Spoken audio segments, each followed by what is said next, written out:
ഡൽഹി ചെങ്കോട്ട സ്ഫോടന കേസിൽ അന്വേഷണം ഊർജിതം. ചാവേർ ആക്രമണത്തിന് സാധ്യത കുറവെന്നാണ് നിഗമനം.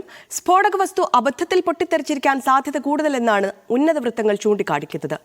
സാഹചര്യം വിലയിരുത്താൻ പ്രധാനമന്ത്രിയുടെ അധ്യക്ഷതയിൽ സുരക്ഷാ കാര്യങ്ങൾക്കുള്ള മന്ത്രിസഭാ സമിതി യോഗം ഇന്ന് ചേരും.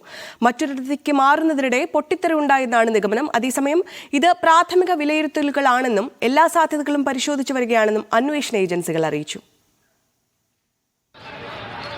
ഡൽഹി ചെങ്കോട്ട സ്ഫോടനത്തിൽ അന്വേഷണം ഊർജിതമാക്കിയിരിക്കുകയാണ് ദേശീയ അന്വേഷണ ഏജൻസി. ചാവേർ ആക്രമണത്തിന് സാധ്യത കുറവെന്നാണ് രഹസ്യാന്വേഷണ ഉന്നത വൃത്തങ്ങൾ ചൂണ്ടിക്കാട്ടുന്നത്. ഫരീദാബാദിൽ ഭീകരസംഘത്തെ പിടികൂടിയതോടെ പരിഭ്രാന്തിയിൽ ഉമർ കാറിൽ സ്ഫോടക വസ്തുക്കൾ മറ്റൊരിടത്തേക്ക് മാറ്റുന്നതിനിടെ പൊട്ടിത്തെറി ഉണ്ടായെന്നാണ് നിഗമനം.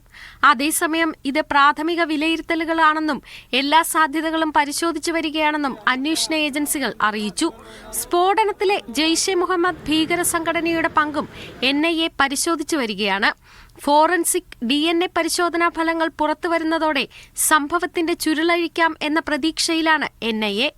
അതേസമയം സാഹചര്യം വിലയിരുത്താൻ പ്രധാനമന്ത്രിയുടെ അധ്യക്ഷതയിൽ സുരക്ഷാ കാര്യങ്ങൾക്കുള്ള മന്ത്രിസഭാ സമിതി യോഗം ഇന്ന് ചേരും. വൈകിട്ട് 5:30 യോഗം. മീഡിയ 1 ഡൽഹി.